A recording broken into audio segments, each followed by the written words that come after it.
যারা ঘৃণ্য অপরাধ করেছে ২০২৫ সাল সেই সব অপরাধীদের বিচারের বছর হবে বলে আশাবাদ ব্যক্ত করেছেন আন্তর্জাতিক অপরাধ ট্রাইব্যুনালের চিফ প্রসিকিউটর মোহাম্মদ তাজুল ইসলাম।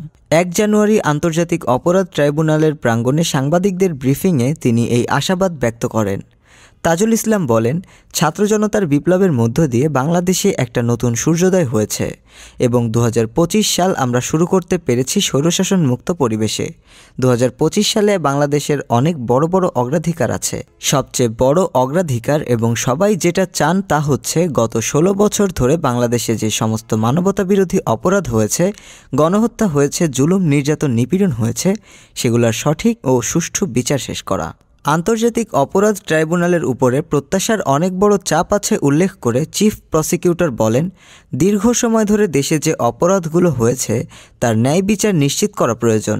আগামীর ভবিষ্যৎ পুনর্নির্মাণে এবং বাংলাদেশের নতুন প্রজন্মকে আলোকিত ভবিষ্যৎ উপহার দেওয়ার জন্য ন্যায় বিচার নিশ্চিত করা প্রয়োজন। আন্তর্জাতিক অপরাধ ট্রাইব্যুনালের বিচার প্রক্রিয়া সুষ্ঠুভাবে সম্পাদন করার ক্ষেত্রে প্রয়োজন একটি সঠিক তদন্ত রিপোর্ট বা তদন্ত কার্য।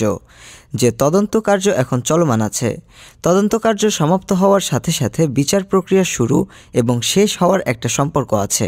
নতুন বছরের প্রত্যাশা ও আশাবাদ ব্যক্ত করে তাজুল ইসলাম বলেন, আমাদের পক্ষ থেকে একটি আশাবাদ হচ্ছে ২০২৫ সাল হবে যারা ঘৃণ্য অপরাধ করেছে এবং সেই সব অপরাধীদের বিচারের বছর।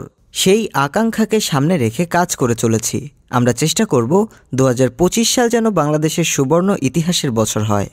আমরা আশাবাদ ব্যক্ত করছি যে ২০২৫ সাল অবশ্যই অপরাধীদের বিচারের বছর হবে। ডেস্ক রিপোর্ট, আজ বার্তা, ঢাকা।